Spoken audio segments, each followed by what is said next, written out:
오늘은 신앙생활의 양날개 중에서 두 번째 기도에 관한 말씀을 전하겠습니다. 그 중에서 특별히 기도의 축복에 관해서 말씀을 드리려고 합니다.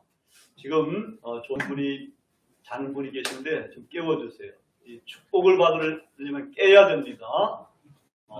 벌써 시작하기 전부터 하면은 나한테 기회를 안 주는 거 아니에요. 제가 하다가 조는 건 괜찮아요. 처음부터 조시지 마시고.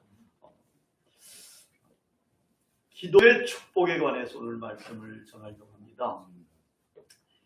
여러분, 세상 것들은 우리가 노력을 해도 성공하는 경우도 있지만 실패하는 경우도 엄청 많습니다. 그렇죠? 그러나 하나님 나라의 것은 노력하면은 실패하는 법이 없습니다. 하나님 나라도 침노하면은 빼앗습니다. 성령도 구하면 얻습니다. 필요한 것들도 구하면 좋은 것으로 얻습니다. 오늘 말씀에서 보면은 사람들도 자녀가 달라는 것들을 주는 좋은 것으로 주는데 사람과 비교할 수 없을 정도로 좋으신 하나님께서는 구하는 자에게 성령을 주시겠다고 이렇게 말씀하십니다. 성령, 우리는 하나님께서 구하는 자에게 좋은 것을 주시지 않겠느냐 이렇게 생각하고 있는데 오늘 본문 말씀에서는 성령을 주시지 않겠느냐. 여기 어떻게 된 건가 하면 마태복음 7장 7절 이하에서 똑같은 말이 나오는데 거기서 맨 마지막에 구하는 자에게 좋은 것을 주시지 않겠느냐 되어 있는데 여기 누가복음에서는 성령을 주시지 않겠느냐 이렇게 되어 있습니다. 성령은 좋은 것 중에 최상의 것이라고 할 수가 있고 성령을 주신다는 것은 주님을 주신다는 것, 하나님을 주신다는 것하고 일맥상통하는 것이기 때문에 최고로 좋은 것이라고 할 수가 있습니다. 하나님의 나라건 성령이건 좋은 것이건 열심히 구하면 다 얻게 됩니다. 그런데도 여러분 기도하지 않겠습니까? 기도하는 본은 예수님께서 보여주셨습니다. 그 예수님의 본을 보면서 따라하면 가장 기도 생활을 잘하는 사람이 될 수가 있을 것입니다. 예수님은 유대인이지요. 그 유대인은 관습에 따라 하루에 3번 기도합니다. 여러분 이슬람교도들도 뭐 기도하는 거 있잖아요. 그것처럼 유대인들도 마찬가지로 3번 꼭 아침, 점심, 저녁 이렇게 기도합니다. 또 예수님은 40일 금식 기도 그리고 겟세마네 동산에서 피땀 흘리는 기도를 하셨습니다. 깊이 하나님의 뜻을 구하는 그런 기도였습니다. 또 예수님은 중요한 사건이 있을 때마다 기도하셨습니다. 누가복음에 보면은 예수님은 성령을 받을 때에도 우리 세례 받을 때 성령 받은 줄 아는데 누가복음에서는 세례 받으시고 기도하실 때에 하늘이 열리고 성령이 임하셨다고 되어 있습니다. 또 이제 제자들을 뽑을 때 아무나 제자들을 뽑아 되겠어요? 제자들을 뽑기 전에 기도하신 후에 제자들을 뽑았습니다. 주기도문 얼마나 좋은 기도문입니까? 이 주기도문도 그냥 가르친 게 아니에요. 예수님이 막 뽑아가지고 가르친 게 아니라 기도하신 후에 주기도문을 제자들에게 가르치셨습니다. 변화산상에서 변화하실 때도 기도하신 후에 변화가 됐습니다. 병자들을 고칠 때도 기도하신 후에 고쳤다고도 나오는 데도 있습니다. 겟세마네 동산에서 피땀 흘리는 기도도 하셨고 그 다음엔 십자가에 달려서 돌아가시면서까지도 저들의 죄를 용서해달라는 기도를 하신 분입니다. 예수님은 때로는 철야 기도를 하셨고 때로는 새벽 미명에 나가서 기도하셨고 때로는 한적한 곳에서 홀로 기도하셨습니다. 예수님도 기도하셔서 승리하신 분입니다. 사탄의 시험도 40일 금식 기도하신 후에 하나님의 말씀으로 이기지 않았습니까? 십자가에 달리시기까지 십자가에 달리셔서도 시험을 받으시지 않습니까? 네가 하나님의 아들이면 거기서 내려와라. 우리가 믿겠다. 그 달만과의 고통도 이겨내셨습니다. 예수님의 삶은 이렇게 기도로 점철된 삶이고 예수님은 기도하는 사람으로 우리에게 모습을 보여주고 계십니다. 여러분, 예수님도 그렇게 기도하심으로 말미암아 승리하는 삶을 사셨는데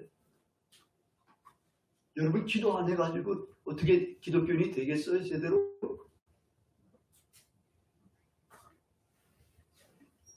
종교개혁자 마틴 루터 선생님은 당신 자신 하루에 2시간 이상 기도하지 않는 날은 사탄한테 진 날이다. 이렇게 이야기하셨습니다. 마틴 루터 선생도 2시간 이상 기도하지 않는 날은 사탄한테 졌어요. 여러분은 한 시간도 안 하고 한 번도 안 하면은 사탄한테 이기겠어요? 사탄의 밥이지. 그러니까 우리가 각성을 해야 되는 겁니다. 마틴 루터 종교개혁을 하신 마틴 루터 선생도 그렇게 기도 열심히 하셨고 예수님도 기도하는 삶을 사셨어요. 나는 거기에 비해서 형편없다 그러면 나는 뭐 해야 되는 거야? 나도 기도하면 되는 거다. 기도하면 하나님 나라도 빼앗을 수가 있고 기도하는 삶을 살아야 돼요.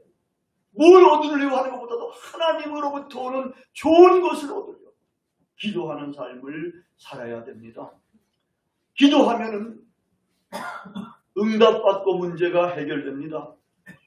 예레미야 선지자는 예레미야서 33장 3절 외우기도 좋습니다. 예레미야 33장 3절인데 333 너는 내게 부르짖으라 내가 내게 응답하게. 하나님의 말씀이 내게 부르짖으라는 거예요.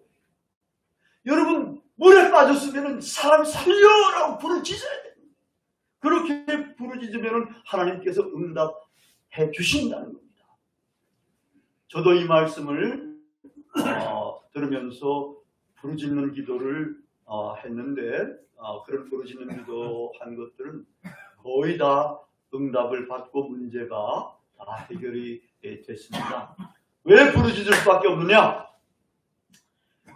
초창기 이 신앙생활을 처음 이제 쭉 하다 보니까 기도하는데 묵상 기도하면은 이 기도가 자꾸 헷갈리고 잡생각이 많이 드는 거예요. 여러분 기도 해보면 알잖아요, 그죠? 잡생각 많이 들지요. 이 잡생각이 드는 거야. 기도가 제대로 안 돼요. 그래서 말로 하는 거지. 말로 자꾸 이 발설해가지고 하니까 이게 점점 기도가 되는. 그래가지고 하여튼 간에 부르짖으면서 말로 할 수밖에 없는 기도를 하게 됐는데 저는 결혼하는 것도 그렇고 유학 가는 것도 그렇고 유학 비용 얻는 것도 그렇고 자녀 갖는 것도 그렇고 딸내미 결혼하는 것도 그렇고 딸내미가 외손주 낳는 것도 그렇고 이 모든 것들을 다 기도했어요. 기도하니까 하나님께서 때가 되니까 응답해 주시는 거예요. 딸내미 결혼은 거의 20년 기도했어요. 외손주 낳는 거는 한 10개월, 한 1년 기도하니까 이제 외손주가 낳게 되더라고요. 하여튼 그렇게 기도하는 거예요. 그 중에 한 가지 제가 예를 들어 드리면은, 제가 이제, 대학교 졸업반, 거의 이제 졸업을 앞두고, 이제 있는 그런 때였습니다.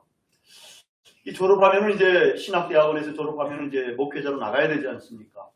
그 목회자로 나가서 이제 목회를 하려고 이렇게 생각해 보니까 한 1년 정도는 뭐 이 설교를 제법 할 수 있을 것 같아요. 근데 그때까지 공부를 열심히 하고 정말 최우등으로 이제 졸업할 그런 사람이지만 성경을 이걸 주석을 제대로 못 하겠는 거예요. 3년 공부해가지고는 택도 없더라고요. 솔직한 심정이. 그래가지고 하나님께 기도했어요. 하나님, 내가 이렇게 열심히 목회하고 공부만 했는데 졸업하는데도 내가 이제 성경을 이게 제대로 주석할 수가 없습니다. 이래가지고는 목회 나중에 못합니다. 저에게 유학 보내주십시오. 이렇게 기도를 한 거예요. 아침 저녁으로 나가서 이렇게 기도했어요. 이게 몇 개월 기도하는데 그때까지 기도하면은 마음에 답답했는데 어느 날인가 마음에 쫙 위로가 오는 거예요. 유학 문제를 기도하려고 그러는데 마음에 그전에는 막 답답한 부분이 있는데 그날은 마음이 환해지는 거예요. 그러면서 깨닫혀지는 게 하나님께서 이제 내 유학 기도를 들어주셨다. 너 이제 더 이상 유학 기도는 안 해도 된다 하는 이런 깨달음이 쫙 오더라고요. 며칠 후에 우리 담임 목사님이었던 정진경 목사님께서 유럽 여행을 다녀오시고서는 김전도사, 김성전도사 이러게 김성전도사 독일로 유학 갈 수 있는 길이 열렸어. 이러시더라고요. 그래서 그때부터 이제 공부해가지고 그전부터는 독일 공부를 해놨지만 하여튼 시험을 보는데 착착착착 시험 합격돼가지고 그해 10월 27일 날 유명한 날 유학을 떠나게 됐죠. 79년 10월 27일이 무슨 날인지 여러분 한번 확인해 보세요. 하여튼 이렇게 응답이 되더라니까요. 근데 제가 얼마나 그때 어렵게 살았어요. 아버님 다 돌아가시고 뭐 가지고 있는 거 하나도 없는데 유학 경비가 필요하잖아요. 아이고 하나님 유학 이제 문제 해결돼서 감사합니다만은 경비가 필요합니다. 그때 경비로 뭐 200만 원만 주십시오 그랬지. 지금 2천만 원 정도 되는 이런 액수가 될 텐데 200만 원만 주십시오. 이걸 또 기도했어요. 몇 개월 지나서 하나님께서 딱딱딱 돈을 보내주시는데 330만 원 보내주시더라고요. 그래가지고 30만 원은 제가 11조로 해서 교회에 바치고 그 다음에 이제 가게 됐는데 이렇게 해서 하나님께서 응답해 주시더라고요. 내가 기도는 얼마 했다고요? 200만 원. 하나님은 330만 원. 하나님은 째째한 하나님이에요? 통 크신 하나님. 통 크신 하나님. 좋으신 하나님.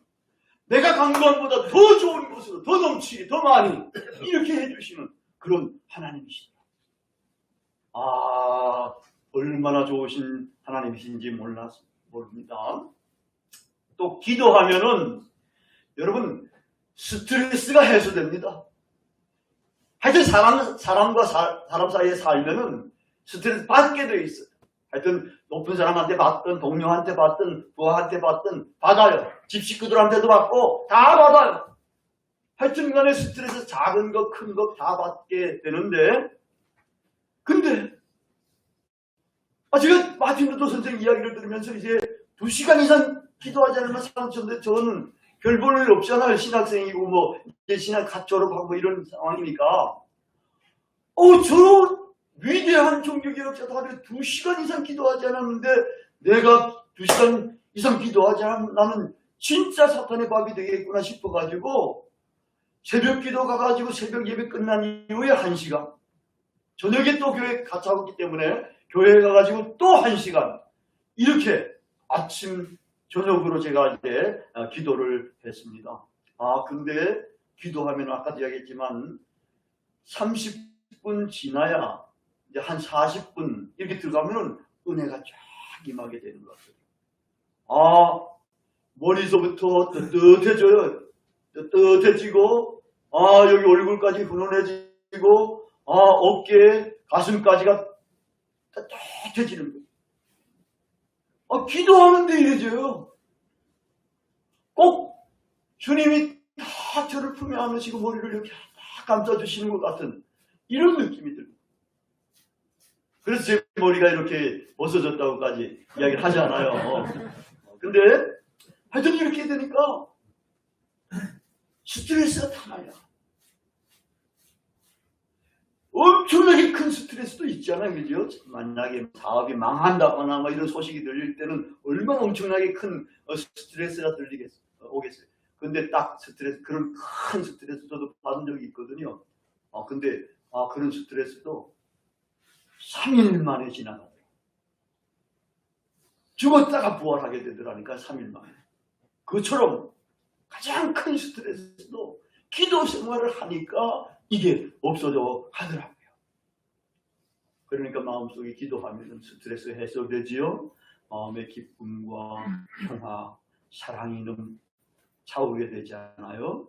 그러니까 이제 얼굴에도 미소 띈 얼굴을 입힐 수가 있고, 또 이제 또 얼굴에 또 이제 빛도 좀 나고 그러잖아요. 그래서 제 얼굴도 이제 이 정도로 이렇게 빛나는 그런 얼굴도 된 셈입니다. 하여튼 우리가 하나님과 사랑의 교제를 나누는 기도를 하게 되면은 스트레스가 해소되고 또 건강해집니다. 얼굴도 빛나게 됩니다. 그리고 보니까 암병도 떠나고 침범도 못하더라. 감사한 거는 그렇게 우리가 기도 생활을 하고 은혜를 받게 되니까. 또 이제 늘 이렇게 하나님의 그런 감동 이런 것들이 오게 되니까 엔돌핀이 솟아나고 이러니까 이런 것들이 다 사라지게 되더라고요. 다음으로 기도하면은 지혜도 생기고 비전도 갖게 됩니다. 여러분, 지혜는 굉장히 중요하다고 그랬죠. 단 한 번뿐인 인생을 성공적으로 살기 위해서 반드시 필요한 요소이며 재능일 수가 있습니다. 야고보서 1장 5절 6절에 너희 중에 누구든지 지혜가 부족하거든 모든 사람에게 후히 주시고 꾸짖지 아니하시는 하나님께 구하라. 그리하면 주시리라는 그런 말씀이 있습니다.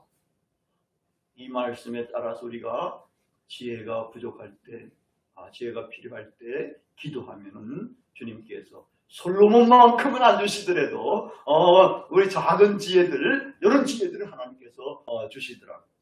또 기도를 하면 비전을 갖게 됩니다. 요셉처럼 꿈의 사람도 될 수가 있습니다. 제가 이렇게 이제 기도 생활을 하다 보니까 또 비전을 갖게 되는 거예요. 이 비전을 갖게 되는 게 1년을 걸쳐가지고 공부도 하면서 이게 딱 윤곽이 잡히게 되는데 하나님의 백성 선교회가 이게 비전으로 떠오르게 되고 그건 불우한 이웃들을 섬기는 그런 선교 단체가 된 셈이에요. 그때는 넉마주의들이 있었어요. 가장 어려운 사람들, 거지 외에는 이제 넉마주의들이 있었는데 넉마주의들을 돕고 이러는 선교 활동을 우리가 했었죠. 이 하나님의 백성 선교회가 제가 유학 갔다 오고 이러면서 이제 그것이 해체됐는데 이제 노숙인을 섬기는 이런 하나 선교회로 발전을 하게 되고 그걸 거쳐가지고 우리 길봇교회가 이렇게 태어나서 지금까지 이렇게 진행해 나오게 된 겁니다. 마지막으로 기도하면은 성령을 받게 됩니다. 여러분, 성령이라는 것 우리가 몇 년 전에는 성령 주제를 해가지고 쭉 설교를 했기 때문에 여러분들은 성령에 대해서 듣지 못한 분들도 많이 계실지도 모릅니다. 성령은 교회의 시대, 성령의 시대에서 가장 좋은 것입니다. 그러니까 누가복음에서는 사실은 누가복음이 성령을 굉장히 많이 강조하는데 좋은 것을 주시지 않겠느냐를 성령을 주시지 않겠느냐. 이래서 성령을 구해라는 거예요. 구하고 찾고 두드리라. 이 모든 것이다가 기도와 관련된 용어라고 할 수가 있어요. 성령을 구해라는 겁니다. 예수님도 세례받으시고 기도할 때 성령을 받았듯이 여러분들도 그렇게 기도함으로써 성령을 받아야 된다는 거예요. 누가복음 사도행전으로 넘어가면 같은 저자가 쓴 책인데요. 거기 보면은 12사도들도 모여서 기도할 때에 오순절 성령 강림을 해서 그들도 다 성령을 받았습니다. 7 집사도 성령에 충만한 사람들입니다. 고넬료 가정교회에도 그 성령이 임해서 성령을 받았습니다. 에베소 교회 성도들도 사도 바울이 안수해서 성령을 받았습니다. 성령의 시대, 교회의 시대에는 성령을 받은 사람들이 교인들이고 그렇습니다. 그렇기 때문에 성령을 받지 않으면 교인이 아니라는 거나 마찬가지입니다. 성령을 받아야만 기독교인이 되고 성령을 받아야만 예수님을 진짜 제대로 알게 되고 십자가에 달린 예수 그리스도를 주로 고백할 수 있는 것도 성령에 의해서만 그렇게 고백할 수가 있게 됩니다. 성령에 의해서만 천국잔치의 맛을 볼 수가 있게 됩니다. 하나님의 나라의 맛을 볼 수가 있게 됩니다. 성령에 의해서만, 성령의 능력으로만 하나님 나라의 복음을 증언할 수가 있고 전할 수가 있습니다. 성령에 의해서만 우리가 성령의 은사도 받을 수가 있고 성령의 열매를 맺을 수가 있습니다. 교회의 시대입니다. 지금은 이 교회의 시대를 살아가는 성도들은 성령을 받고 성령에 순종하고 성령의 열매를 맺는 삶을 살아야만 사실은 사는 겁니다. 근데 이 성령은 구하면 받습니다. 우리는 성령을 간구해서 성령을 받아야 하는 것입니다. 이렇게 기도의 축복이 많습니다. 우리는 예수님을 본받아서 기도의 사람이 되어야 합니다. 자기 자신의 영적 성장을 위해서도 기도해야 됩니다. 자녀와 가정을 위해서도, 교회를 위해서도, 나라와 민족을 위해서도, 세계의 평화와 인류의 복지를 위해서도, 하나님의 영광과 하나님 나라의 확산을 위해서도 늘 기도하는 그러한 기도의 사람이 되어야 합니다. 그렇게 기도 생활을 잘 하게 되면 우리의 신앙이 비상하게 됩니다. 저 높은 곳을 향해서 날아갈 수가 있습니다. 성령과 모든 좋은 복을 받을 수가 있습니다. 천국의 기쁨을 미리 맛보면서 즐겁고 행복하게 살게 됩니다. 모르겠어요. 담배 한 대 피는 것도 기분이 굉장히 좋을 때가 있겠지만 그런 것들은 비교를 할 수 없는 그런 하나님의 놀라운 즐거움과 기쁨이 우리에게 충만하게 됩니다. 그런 것들은 볼 필요도 없는 것인데 그건 자기도 해를 끼치고 남도 해를 끼치는데 그런 맛을 그게 단맛이라 그러나요? 하여튼 그런 말초신경적인 그런 맛 같은 것에 몰두하지 마시고 그런 것들은 이제 과감하게 끊어버리시고 주님을 향해서 가장 좋은 것, 이 성령을 구해보세요. 성령을 구해서 여러분들이 정말 그 성령을 받아서 살게 되면은 여러분의 얼굴이 빛나게 될 것이고 여성분들도 아름다워질 것이고 그리고 정말 즐겁고 행복한 삶을 살게 될 것입니다. 우리 길벗교회 성도님들은 이제 신앙생활의 양날개를 잘 활용해야 됩니다. 말씀과 기도의 양날개, 이 양날개를 가지고서 신앙생활을 하게 될 때에 저 높은 곳으로 비상하는 정말 아름답고 복된 신앙인들이 다 되실 것입니다. 길벗교회 식구들 다 그렇게 되시기를 진심으로 기원합니다. 기도하시겠습니다.